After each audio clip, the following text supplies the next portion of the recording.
কর্মচারী, আপনারা ইতিমধ্যে হয়তো জেনেই গেছেন যে আজকে মামলাটি হয়নি।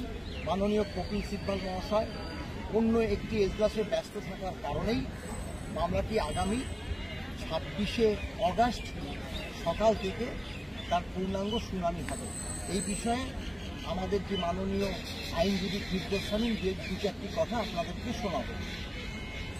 আজকে মামলাটি ছিল মূলত রাজ্য সরকারের বক্তব্য পেশ করার জন্য। যেহেতু রাজ্য সরকারের পক্ষ থেকে যিনি সিনিয়র অ্যাডভোকেট ছিলেন কপিল সিব্বল, তিনি অন্য একটি আদালতে ব্যস্ত থাকার জন্য এই মামলায়, যদিও রাজ্য সরকারের পক্ষ থেকে অন্য আইনজীবী ছিলেন, কিন্তু যেহেতু তিনি আজকে সাবমিশন করতেন, তো সেহেতু তার গ্রাউন্ডে টাইম দিয়েছেন। আগামী 26শে August top of the board থাকবে, অর্থাৎ সকাল থেকে এই ম্যাটারটি পূর্ণাঙ্গ শুনানি হয়ে আশা করি যে এই মামলায় পরিসমাপ্তি ঘটবে। তার কারণ অলরেডি আমাদের পক্ষ থেকে যে সাবমিশন, সেই সাবমিশন করা হয়েছে, অ্যাজ ওয়েল এজ স্টেটের পক্ষ থেকেও সাবমিশন করেছে, কিন্তু আমাদের যে সাবমিশন তার রিপ্লাই দিচ্ছেন স্টেট। খুব স্বাভাবিকভাবেই স্টেটের পক্ষ থেকে যারা সিনিয়র অ্যাডভোকেট রয়েছেন তাদের সাবমিশনের সুযোগ রয়েছে। সেই যেহেতু আজকে অন্য একটি মামলায় সকাল থেকেই শুনানি হচ্ছে অন্য আদালতে, ফলে খুব স্বাভাবিকভাবেই যেহেতু কন্টিনিউ ম্যাটার, কন্টিনিউয়াসলি চলছে যে ম্যাটারটি, যেটি ফলে অল অফ দ্য সাডেন তার মাঝখান থেকে তো এসে অন্য একটি মামলা শুরু করা যায়, সেই জন্য আজকে টাইমটা পারমিট করেছেন এবং আগামী 26শে August top of the board এই ম্যাটারটি রেখেছেন, ডিএ ম্যাটারটি। আশা করি ম্যাটারটি সেই দিন পূর্ণাঙ্গ শুনানি। এবার আমাদের সংগঠনের মাননীয় সভাপতি শ্যামল কুমার মৈত্রী মহাশয় কয়েকটি কথা আপনাদের শোনান।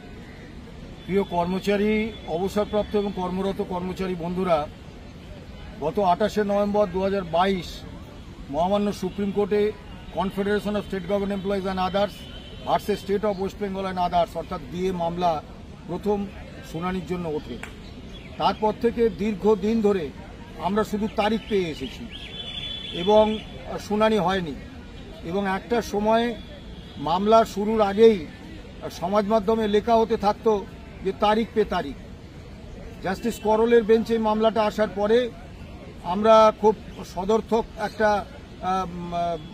ইতিবাচক একটা ইঙ্গিত দেখতে পেয়েছিলাম এবং ধারাবাহিকভাবে পরপর 4 দিন এর শুনানি হয়েছে এবং আজকেও শুনানি হওয়ার কথা ছিল। তা নিশ্চয়ই জাস্টিস করলের বেঞ্চ অত্যন্ত সদর্থক ভূমিকা নিয়েছেন এবং আইনি দিকটি শামীম ভাই বলেছে, কিন্তু বিষয় হচ্ছে আজকেও একটা অ্যাডজর্নমেন্ট নিয়ে সরকার পক্ষ এ পর্যন্ত 11টা অ্যাডজর্নমেন্ট চাইলেন। অর্থাৎ আজকে কপিল সিব্বলজি অন্য আদালতে অত্যন্ত জরুরি মামলায় ব্যস্ত থাকার কারণে আসতে পারেননি, এটা মেনে নিয়েও বলতে হচ্ছে এর আগে সরকার কিন্তু 11 বার অ্যাডজর্নমেন্ট চেয়েছেন। অর্থাৎ সরকার অ্যাডজর্নমেন্ট চেয়ে মামলাটাকে দীর্ঘায়িত করতে চাইছেন এবং সরকার লড়াইটা করছেন তার কর্মচারীদের সঙ্গে।